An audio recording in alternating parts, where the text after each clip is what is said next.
श्री शिवाय नमस्तुभ्यम। हम सबको पता है कि 28 अप्रैल को वैशाख पंचमी का बहुत ही प्यारा सा दिन है और ये वही दिन है जिस दिन हमें हरी चूड़ियों वाला उपाय ज़रूर करना होता है, जिससे हमारी फैमिली में हमेशा लोग खुश रहेंगे। साल के अंत तक हमारे घर में पैसे ही पैसे होंगे और हमारी सारी मनोकामनाएं महादेव पूरी ज़रूर करेंगे, जो कि पूज्य गुरु जी की कथा से सुन के बहुत अच्छे से आपको बताऊँगा। ठीक है, साथ ही साथ इस वीडियो में हम लोग ये भी बात करेंगे कि अगर पंचमी पे गन्ने का रस आपको ना मिले तो आपको क्या करना होगा। लेकिन सबसे पहले हरी चूड़ियों वाली बात हम लोग कर लेते हैं। स्क्रीन पे आपको हरी चूड़ियां दिख रही होंगी, साथ ही साथ आपको हरी साड़ी भी दिख रही होगी। तो इसका मेरा दिखाने का मतलब यह है कि कोई ज़रूरी नहीं कि आपको हरी चूड़ियां ही लेनी है या फिर आपको हरी साड़ियां ही लेनी है, नहीं, आपको हरा कुछ भी लेना है। हरा मतलब चाहे तो आप अपने हाथों में हरी चूड़ियां पहन लो, ठीक है, आप चाहे तो हरी साड़ियां पहन सकते हैं। अगर ये वीडियो अनमैरिड यानी कि जिनकी विवाह नहीं हुआ है वो लेडीज़ देख रही हैं, वो मेरी बहनें देख रही हैं, तो आप अपने हाथों में एक एक हरी चूड़ियां डाल सकते हो। ठीक है ना, इसका बहुत बड़ा मतलब माना जाता है वैशाख महीने की पंचमी तिथि सावन के महीने की पंचमी तिथि से कम नहीं मानी जाती, इसीलिए आपको ये उपाय जरूर करना। ठीक है ना, पहले तो ये पहन लिया, उसके बाद में आपको एक बेलपत्र लेनी होगी, बहुत ही प्यारी सी सुंदर सी।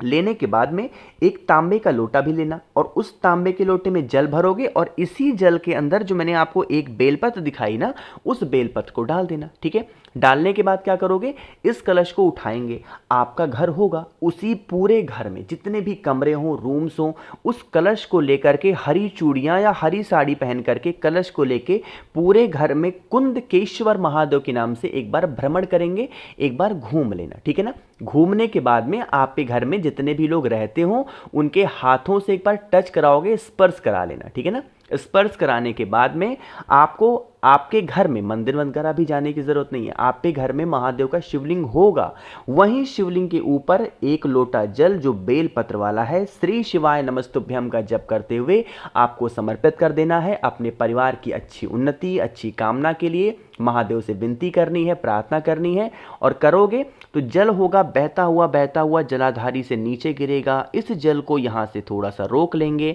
और उसके बाद में इस जल को लेकर के आपके घर में जितने भी रूम्स हो, जितने भी कमरे हो, उन सभी कमरों में आपको लेके उस जल का छिड़काव कर देना है थोड़ा थोड़ा।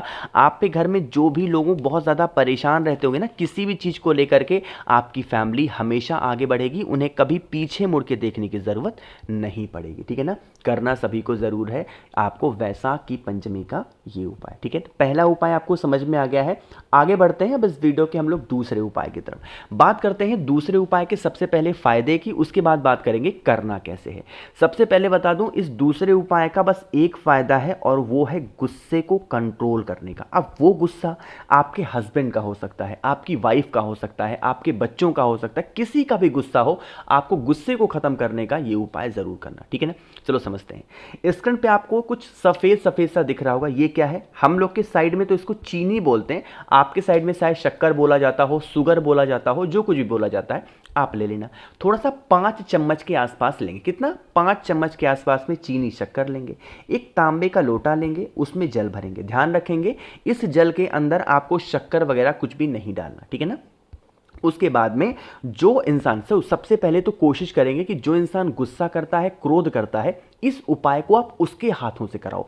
बहुत बड़ा आपको फायदा देखने को मिलेगा मात्र 24 घंटे के अंदर। अगर आप उस इंसान के हाथों से किसी भी तरीके से बहला फुसला करके, बहाना मार के, झूठ बोल करके, कैसे भी करके उससे करवाते हो। अब मान लेते हैं भैया वो गुस्सा करता है, मेरी बात ही नहीं सुनता, तो उपाय करने की बात कहां सुनेगा? अगर नहीं हो सकता आपसे, तब आप उस इंसान का नाम और गोत्र बोल करके इस उपाय को कर सकते हैं। ठीक है ना, आपके पास में शक्कर के कितने हैं? 5 चम्मच हैं। आपको क्या करना है, 5 बार में महादेव के शिवलिंग के ऊपर अवधूतेश्वर महादेव के नाम से उस शक्कर को चढ़ाना है। किसके नाम से?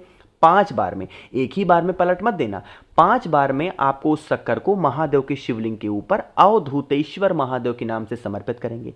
हाथों से जब लेपन करने लगो उस शक्कर का, तो उस इंसान का नाम और गोत्र बोलेंगे जो इंसान आप पे घर में क्रोध कर रहा है, गुस्सा कर रहा है, आपकी बात नहीं सुनता। ठीक है ना, इतना करने के बाद में फिर आपके पास में जो एक तांबे के लोटे में जल है वो भी आपको अवधूतेश्वर महादेव के नाम से समर्पित करेंगे।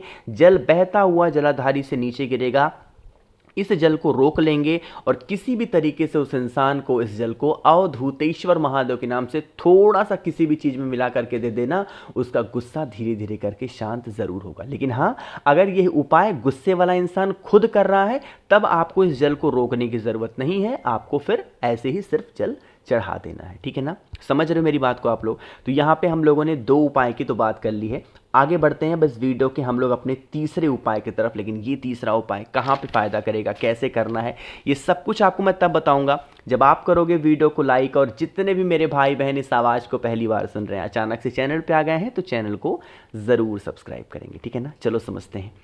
अब यहाँ पे देखो, बात करते हैं सबसे पहले कि भैया इस उपाय को हम करते हैं या करने जाते हैं तो हमें फ़ायदा क्या होने वाला है। इस उपाय का फ़ायदा ये होगा कि अगर कोई भी इंसान घर में बीमार पड़ा है, मतलब आपके बहुत सारे पैसे ना मेडिसिन में जा रहे हैं, दवा में जा रहे हैं, डॉक्टर ले जा रहे हैं, सारे पैसे इलाज में, ठीक है, चेकअप कराने में, आप क्या करोगे, सिर्फ एक बेलपत्र लेंगे। वैशाख महीने की पंचमी तिथि पे सिर्फ एक बेलपत्र लेना, एक तांबे का लोटा लेना, उसमें जल भरेंगे। ध्यान ये रखेंगे कि जो बेलपत्र होगा इस कलश के अंदर नहीं डालना है, बेलपत्र को अलग रखेंगे, जल को अलग रखेंगे और पहुंच जाएंगे लेकर के भोले शंकर के शिवलिंग के पास में। देखो, बहुत तरीके से इस उपाय को करना है। जो कलश आप अपने घर से लेके गए हो ना, उस कलश को आपको महादेव के शिवलिंग के पास में यहाँ नीचे जमीन पे रख देना। चाहे आप घर पे करें, मंदिर में, कहीं पे भी करें।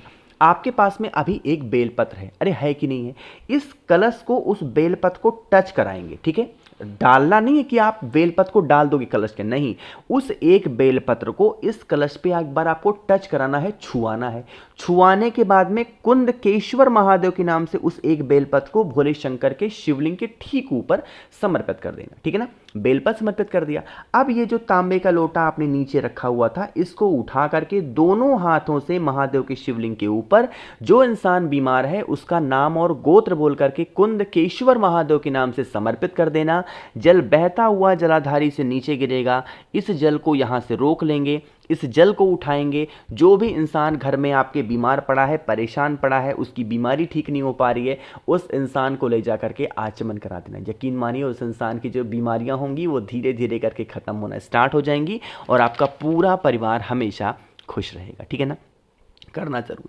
तो यहाँ पे हम लोगों ने 3 उपाय की तो बात कर ली है। आगे बढ़ते हैं अब इस वीडियो के हम लोग अपने चौथे और सबसे प्यारे उपाय की और बहुत छोटे से उपाय की। ठीक है ना, देखो, सबसे पहले बता दें कि इस उपाय को आपको करने से बेनिफिट क्या होने वाला है। जैसे मान लेते हैं कि आपकी बॉडी में कहीं पे भी इस तरीके से बहुत ज़्यादा दाग धब्बे हैं, आपके फेस पे हैं, कमर में है, पेट पे हैं, चेस्ट पे हैं, पीठ में, कहीं पे भी पूरी बॉडी में आपके दाग धब्बे हैं ना, उसके लिए आपको आम के सूखे 21 पत्ते लेने हैं। आम के, इस टाइम पे सीजन चल रहा है, हवा भी बहुत तेज चल रही है, आम के पत्ते नीचे गिर रहे हैं और सूख जा रहे हैं, आपको वही सूखे हुए 21 आम के पत्ते लेने। ठीक है ना, इसको क्या करोगे, अच्छे तरीके से जला लेना। जलाने के बाद में इसकी कुछ इस तरीके से भस्म निकलेगी। अरे निकलेगी कि नहीं निकलेगी, इस भस्म को आप एक सफ़ेद कपड़े में, वाइट कपड़े में आप इस भस्म को रख लेंगे। ठीक है ना, रखने के बाद में आपके घर में जो महादेव का शिवलिंग हो, शाम के टाइम पे प्रदोष काल में अच्छे तरीके से शिवलिंग को पोंछने के बाद में महादेव के शिवलिंग के ऊपर उस भस्म को अच्छे तरीके से आप नहलाओगे, उनको, उसका श्रृंगार करोगे भस्म से, महादेव से विनती करेंगे, प्रार्थना करेंगे। प्रार्थना वगैरह करने के बाद में जो भस्म आपने चढ़ाई थी उस भस्म को फिर से निकाल करके उसी सफ़ेद कपड़े में या फिर छोटी सी कटोरी घर से लेके जाना, उसमें रोक लेना। ठीक है, फिर आप उस भस्म को उठाएंगे, आप पे घर में गौ माता का घी होगा, उस भस्म में घी को मिला करके आपकी बॉडी में जहां पे भी दाग धब्बे हों वहां पे शाम के टाइम पे डेली लगा करके और 20 मिनट तक छोड़ करके और उसके बाद में धुल लेना, चाहे नहा लेना, जैसा भी आपको सुटेबल लगे, अच्छा लगे, करके देखिएगा। आपके बॉडी से जो दाग धब्बे होंगे ना बहुत जल्दी ठीक हो जाएंगे। ठीक है ना, स्पेशल सा उपाय था आपके बॉडी से दाग धब्बों को खत्म करने का। तो वैशाखी पंचमी का बहुत ही प्यारा सा, बहुत ही सुंदर सा उपाय मैंने आप सबको बताया है। वीडियो आप सबको पसंद आती हो तो लाइक ज़रूर किया करिए। कुछ पूछना रहा करे, नहीं समझ में आया तो नीचे कमेंट सेक्शन में पूछें। और जितने भी मेरे भाई बहन मेरी इस आवाज़ को पहली बार सुन रहे हैं, चैनल को सब्सक्राइब करेंगे। और अगर आप लोग में से किसी को भी मुझसे फ़ोन पर बातें करनी है, मैसेज पर बातें करनी है, तो आप हमें इंस्टाग्राम या फेसबुक पर फॉलो कर सकते हैं। उसके लिए आपको सर्च करना होगा द नेचुरल प्लैनेट 108। श्री शिवाय नमस्तुभ्यम।